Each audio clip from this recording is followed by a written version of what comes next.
Al voor de vierde keer op rij lanceert het Limburgse JBC haar collectie Designers Against AIDS. En bij mij zit trendwatcher van JBC, namelijk Astrid van Genechten en Frederik Berks, een Limburgse ondernemer. Een heel goedemiddag, fijn dat jullie erbij zijn. Goedemiddag. Astrid, ik ga bij jou beginnen, want hoe zit het precies in elkaar? Designers Against AIDS. Wel, zoals u al zei, is het voor JBC de vierde keer dat wij samenwerken met een ontwerper. 25% van de opbrengst van de collectie gaat naar de organisatie. Ja.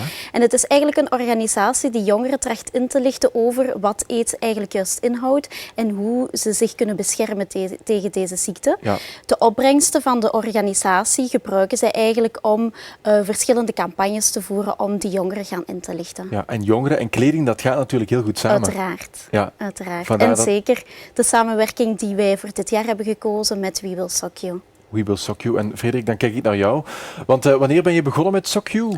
Dat is ondertussen al 3,5 jaar geleden, maar dat we Ja. nu bezig zijn. Ja. En dat zijn dus sokken in alle soorten, maten, kleuren. Ja, wij doen de gekste dingen. Dus mannen en vrouwen, sinds kort ook kids. En de gekste designs, felle prints. Het kan niet gek genoeg voor ons. Wij Ja. doen het allemaal. En waarom heb je besloten om je steentje bij te dragen?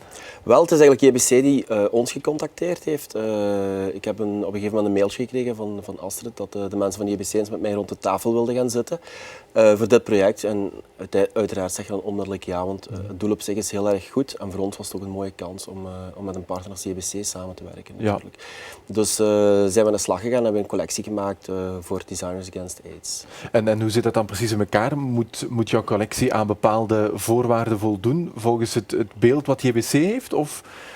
Als wij samenwerken met externe partners is het voor ons belangrijk dat die designer zijn eigenheid kan behouden.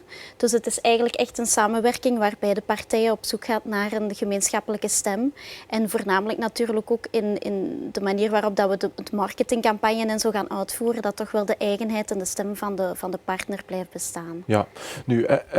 Heb je op een andere manier het ontwerpen van die sokken aangepast ten opzichte van de andere collectie die je... Eigenlijk niet, nee.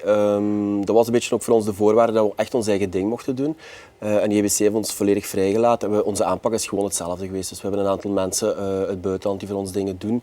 Hebben wij opnieuw een collectie laten ontwerpen. En ja, heel crazy en heel funky zoals Sock You dat altijd doet eigenlijk. Dus, Ja. Nu, hoe lang blijft dit duren?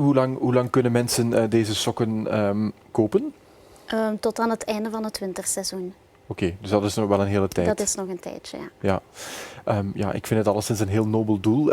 Wat zijn de reacties van de mensen? Ja, Frederik, ik denk over het algemeen heel positief. We hebben al heel veel Instagram-likes gehad en hashtags die refereren naar het merk. Ja. En de reacties rondom zijn ook heel positief. Ja, ik heb vandaag bijvoorbeeld een filmpje gecheckt wat de JBC heeft gemaakt voor Designers Against AIDS. Dat was al bijna 7000 keren bekeken. Dat stond er enkele dagen online. Dus, en waar kunnen we dat vinden, dat filmpje? Ik denk dat het op de site van JBC zelf te vinden is. We hebben het ook gedeeld op onze pagina, dus bij ons is het ook te vinden op Facebook. En dat laat toch zien dat het onderwerp wel leeft en dat het ook wel wordt opgepikt door jongeren. En daar was het eigenlijk ons om te doen ook. Denk ik, en Limburg verenigd, hè, want jij bent een ras-echte Limburger en JBC natuurlijk ook. Exact. Dus het is wel een fijn Limburg verhaal om die AIDS te steunen. En 25% van de opbrengst gaat naar het goede doel alleszins. Dank jullie wel, fijn dat jullie erbij waren. Fijn dat jullie dat met ons hebben willen delen.